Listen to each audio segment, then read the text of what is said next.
বাবু কি করছো? এই তো গেট করছি। কি গেট করছো? আম গেট। ও বাবা, কত আম গো! এই আমগুলো কি হবে? ছিচকি হবে।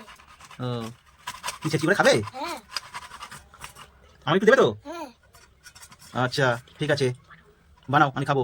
ঠিক আছে। এবার আমি লঙ্কাটা করবো। এবার দিচ্ছি নুন। এবার দেবো চিনি। এবার দেবো লঙ্কা গুঁড়ো। এবার দেবো সরষের তেল। এবার সব আমগুলো মিশিয়ে দেবো। আমার আম মাখা হয়ে গেছে। কে কে খাবে চলে এসো। ভালো বাবা, আম চিকচিকি। খুব সুন্দর হয়েছে।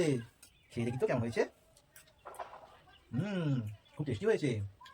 আমরা তখন ছোটবেলা খেতাম, হুম খেতে পারে শিলনোড়ায় খেতে পারে খেতাম, দিয়ে কলা পাতায় মুড়ে আর যদি রসটা করা তো খুব সুন্দর লাগতো, খুব টেস্টি লাগতো। এরকম কারা কারা ছোটবেলা খেয়েছেন কমেন্ট করে জানাবেন। আমার তো দারুণ লাগতো তখন ছোটবেলা।